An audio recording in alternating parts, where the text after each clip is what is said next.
여러분 안녕하십니까? 경제적 자유와 완전한 노후를 준비하는 채널 꿀사과 TV입니다. 오늘은 시장 수익률을 이기는 확실한 전략 QQQ와 TQQQ, FNGU, 나스닥 대표지수가 되겠죠. 이것을 언제나 이기는 해지 투자 전략으로 대공개를 하겠습니다. 오늘 공개 내용은 계좌의 포트폴리오 조정을 통한 방법으로서 안전한 투자 방법 또 확실한 전략을 말씀드리겠습니다. 미국의 주식 투자를 하면서 나스닥 지수를 추정하는 대표 ETF가 있죠. 바로 QQQ입니다. QQQ는 1배고요. 또 TQQQ는 3배짜리가 되겠죠. 그런데 주식 전문가들이 이구동성으로 하는 얘기가 QQQ는 장기 투자를 위해서는 아주 적극 권장한다. 그런데 TQQQ는 위험하니까 절대 하지 마라. 또 하더라도 단기에 그쳐라. 그리고 전문가가 아니면 절대 손대지 말아라. 이런 얘기를 하죠. 그런데 우리는 그 얘기를 믿고 그대로 따릅니다. 그렇게 주장하는 이유는 무엇일까요? 그래서 오늘은 QQQ 투자는 안전하고 TQQQ 투자가 위험한지, 그러면 정말 TQQQ 투자는 하지 말아야 하는지 여기에서부터 출발을 해보겠습니다. 우리가 목표를 삼는 것은 안전한 투자와 최대의 수익률 달성을 목표로 하고 있는데요. 이 방법을 함께 공부해 보도록 하겠습니다. 우선 QQQ와 TQQQ 또 앞에서 설명한 FNGU도 함께 보겠습니다. 네, QQQ는 미국 시총순위 72위입니다. 그리고 운영사가 인베스코고요. 운영보수는 0.2%, 시가총액이 우리 돈으로 155조 원입니다. 시가 분배율은 이 배당으로 볼 수 있는데요. 연 0.61%, 설정일은 99년, 기초지수는 나스닥 100을 추정하는 지수고 레버리지 비율이 1배, TQQQ는 시총순위가 1032위입니다. 운영사는 프로쉐어고요. 운영보수가 0.95%, 시가총액이 8조 5천억 원, 배당률은 0.02%, 좀 낮긴 하죠. 설정일은 2010년, 나머지는 똑같습니다. 다만 레버리지 비율이 3배라는 것이 다르고요. FNGU는요, 구독자 중에서 TQQ를 대체해서 투자하면 어떤지 그런 질문이 있었습니다. 그래서 오늘 FNGU와 함께 검토해 보도록 하겠습니다. FNGU는 ETN이라고 볼 수 있고요. 팡 주식이죠. 페이스북, 애플, 아마존, 넷플릭스, 구글 이렇게 해서 빅테크 기술주에 투자를 하는 것입니다. 그런데 지금 순위가 3,592위입니다. 근데 미국의 상장 기업 수가 오늘 날짜로 8,204개인데 3,592위니까 중상위 그룹에 끼어 있다고 보면 되겠고요. 운영사는 BMO 캐피탈이고요. 운영보수는 TQQQ와 같습니다. 0.95%.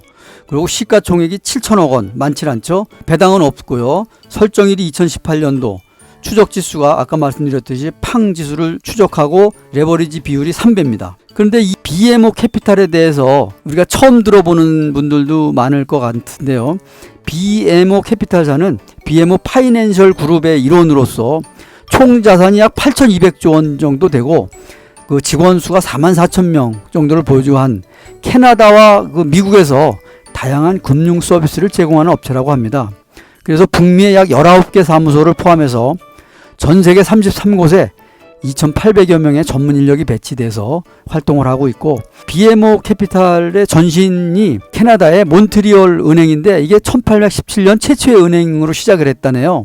그래서 현재는 캐나다와 미국에 약 900개 정도 은행 지점이 있고 현재도 사세를 계속 확장해 나가고 있다고 합니다. 근데 ETF와 ETN은 제가 먼저도 설명을 드렸습니다만은 ETF는 개별 주식을 기초로 하기 때문에 기간이 없는데 ETN은 기간이 한정이 되어 있습니다. 기간을 정해서 합니다. 그러니까 언젠가는 정리할 수 있는 그런 시기가 오게 되면 연장을 할지 또 정리할지도 판단하고 한다고 하니까요. ETN보다는 ETF 투자가 낫겠죠. 기간이 없기 때문에. 제가 ETF를 고를 때 판단 기준을 몇 가지로 정했는데, 첫 번째가 10조 원 이상을 투자하고 있는 ETF, 또 운영기간이 길어야 안전하다, 또 운영보수가 싸면 좋다, 운영사가 대기업이면 좋겠다 했는데요. QQQ는 155조 원이 있고 TQQQ는 8조 5천억 원, 또 FNGU는 7천억 원인데 사실 이게 10조 원에 조금 못 미치죠. 근데 여기는 많이 못 미치죠. 10조 원에 1조 원이 안 되니까요.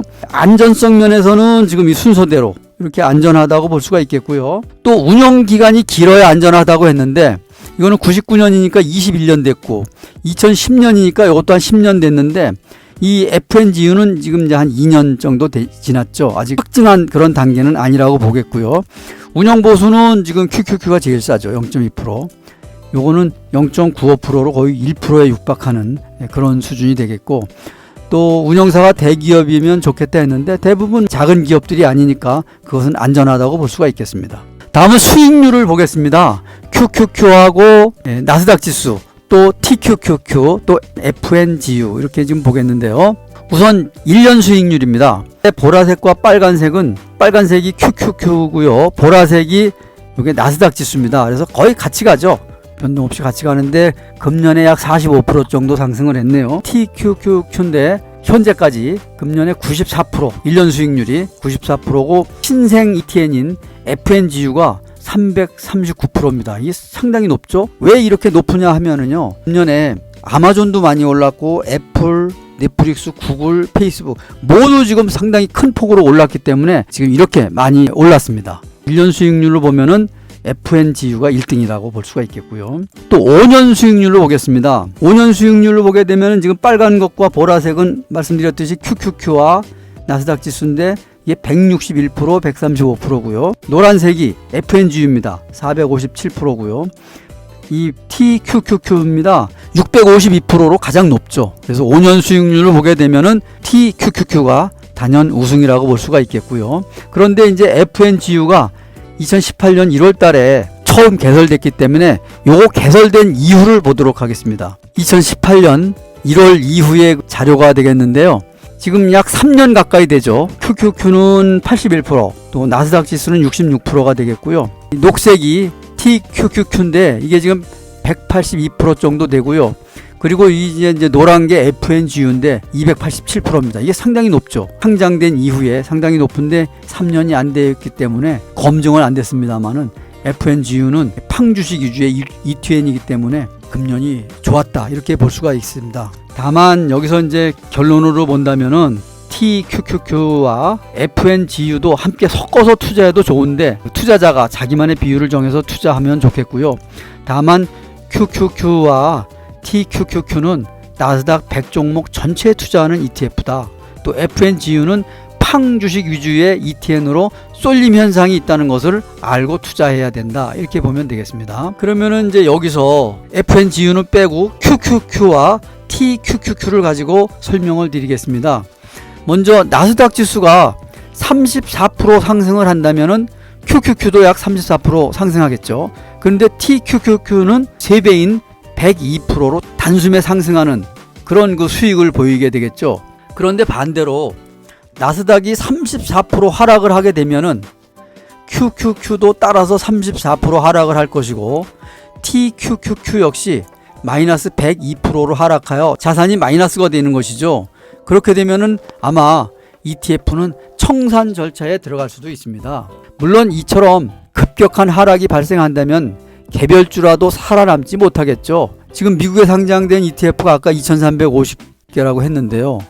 우리가 이걸 다 공부할 필요는 없죠. 그래서 우리에게 필요한 ETF만 공부하면 되는데 오늘 이 QQQ와 TQQQ 이것이 지금 어떤 영향을 미치는지, 상승할 때는 어떻고 하락할 때는 어떤지 이것을 함께 알아보도록 하겠습니다. 상승 시에는 사실 아무런 문제가 없습니다. 수익률이 극대화되겠죠. 그렇지만 급격한 하락 시에 문제가 발생할 수 있습니다. 참 무서운 얘기죠. 이와 같이 사태가 만에 하나라도 발생한다면 그런 그 대응책을 우리가 마련해 보는 것이죠. 만약에 이런 경우가 온다면 뭐 경제 위기가 오기 때문에 모든 개별 종목들도 사실 나락으로 떨어진다고 보면 될 것 같습니다. 이때는 우리가 뭐 여러 가지 대응 방법을 찾아서 대응해야 되겠죠. 우선 안전 확보와 수익률 극대화 방안입니다. 먼저 자산의 몇 프로를 QQQ와 TQQQ에 나눠서 투자를 할지를 결정해야 됩니다. 왜냐하면 두 ETF 모두 나스닥 개별 종목을 비율별로 투자하는 것이 맞는데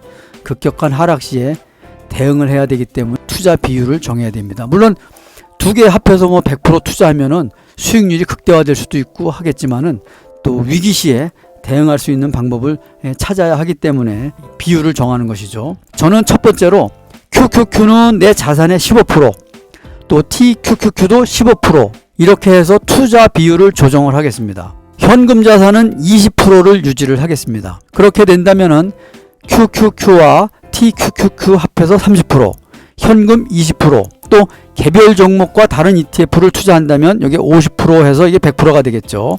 투자 비율은 각자 자기 소신껏 조정하면 될 것 같습니다. 다음은 나스닥 하락 시 대응 방법입니다. 나스닥 지수가 종가 기준에서 하루에 마이너스 3% 하락 시에는 QQQ가 현재 이제 15%로 돼 있고 TQQQ도 15%인데 QQQ는 현행 15%대로 유지하고 TQQQ는 현금으로 5%를 추가 매수합니다. 그렇게 되면은 이 TQQQ는 20%로 늘어나게 되고 현금은 20%에서 15%로 감소하게 되겠죠. 그러면 두 번째로 나스닥 지수 종가가 또다시 마이너스 3%로 발생이 됐다. 그렇게 되면은 QQQ는 뭐 이제 현행대로 가지만 TQQQ는 현금으로 나머지 현금으로 5%를 추가 매수하는 겁니다. 그러면은 TQQQ가 25%가 되겠고 현금은 10%로 감소를 하겠죠. 이렇게 반복을 해서 나스닥 종가가 마이너스 3% 발생 시마다 보유 현금으로 TQQQ를 5%씩 추가 매수하여 TQQQ의 비중을 증가시키는 것입니다. 이렇게 반복하다 보면은 현금이 바닥이 날 것이고요. 그런 다음에 보유하고 있는 QQQ를 매도해서 마이너스 3%가 뜬다면은 5%씩 TQQQ를 매수하는 겁니다. 이렇게 하면 QQQ 역시 마이너스 3%가 3번 뜨면은 보유 비중이 0이 되겠죠. 그렇게 된다면 TQQQ는 당초에 15%에서 현금으로 20% 샀고 또 QQQ 매도분으로 15%를 샀기 때문에 맥심이 50%가 되는 겁니다. TQQQ가. 이것은 그 워렌 버핏의 그 투자 철학인데요. 시장이 공포에 사로잡혀 있을 때 오히려 탐욕을 가지라는 투자 철학을 대입한 것입니다. 다음은 나스닥 상승 시의 대응 방법을 알아보겠습니다. 상승 시에는 아주 좋죠. 나스닥 지수가 종가 기준 하루 플러스 3% 상승 시입니다. 그렇게 된다면은 TQQQ를 5%를 매도하는 겁니다. 상승 시에. 그렇게 된다면 이제 10%로 줄어들겠죠. 그리고 그 매도한 금액 가지고 QQQ를 5% 매수하는 겁니다. 그러면 QQQ가 20%가 되겠죠. 그리고 현금은 그대로 20% 유지를 하고요. 두 번째로 다시 또 3% 상승이 됐다. 그러면은 TQQ를 5% 추가 매도를 합니다. 그러면은 이제 TQQQ는 15%에서 5%가 남겠죠. 그리고 QQQ를 5%를 추가 매수해서 25%로 만드는 것입니다. 현금은 뭐 20% 그대로 유지하면 되겠고요. 이렇게 반복해서 나스닥 종가가 3% 발생 시마다 TQQQ를 5%씩 추가 매수해서 줄이고 QQQ를 5%씩 추가 매수해서 확대하는 것입니다. 그러면은 TQQQ의 비중은 차츰차츰 감소하게 되겠죠. 이것은 워렌 버핏의 투자 전략인데요. 시장이 탐욕을 갖기 시작했으므로 이 탐욕 수단인 TQQQ를 줄이고 해지 수단인 QQQ를 늘려나가는 방식입니다. 네, 결과적으로 보게 되면은 평상시에는 QQQ 15%, TQQQ 15%, 현금 20% 유지가 관건이고요. 등락폭이 마이너스 3% 이상 등락했을 때 QQQ와 TQQQ 또 현금 비율을 유기적으로 조절함으로써 계좌 자산을 안전하게 관리하기 위한 방법입니다. 이것은 워렌 버핏의 투자 전략인데 모두가 탐욕에 사로잡혀서 매수할 때는 TQQQ를 매도해라. 또 모두가 공포에 질려서 매도를 할 때는 TQQQ를 과감히 매수해라. 이렇게 해서 안전판 역할을 해가지고 계좌를 불려나가는 전략이 되겠습니다. 그러면은 QQQ와 TQQQ의 1년 수익률을 한번 보겠습니다. 이게 지금 녹색이 QQQ고요. 빨간색이 TQQQ죠. 그러니까 평상시 때는 지금 TQQQ가 월등히 높습니다. 그래서 이 QQQ와 TQQQ의 이런 그 비중 조절을 통해서 해지 전략을 하는 것이죠. 이렇게 내려갈 때는 여기를 샀어야 되죠. 그 TQQQ를. 그리고 또 올라갈 때는 이거를 좀 사서 형평성을 맞추면서 투자를 한 그런 효과가 되겠습니다. 제가 이 말주변이 없어서 제대로 여러분께 전달이 됐는가 모르겠는데요. 핵심은 다 전달이 됐습니다. 이 위기 시에 대응할 수 있는 방법에 대한 핵심입니다. 그래서 핵심은 다 전달이 됐기 때문에 여러분께서 얼마의 포트폴리오를 가지고 얼마의 비중을 가지고 투자할 것인지는 각자 자기만의 포트폴리오를 만들어서 투자하시면 될 거라는 생각이 들고요. 또 앞으로 이것을 실행하면서 또 더 구체화시키고 또 새로운 전략이 있다면 여기서 공개하도록 하겠습니다. 오늘 이 말씀드린 전략은 이웃 브로거인 맑은시아님, 또 가을바람, 또 수미숨님의 해지 전략을 참고해서 작성했다는 말씀을 드리겠습니다. 오늘은 여기서 마치겠습니다. 감사합니다.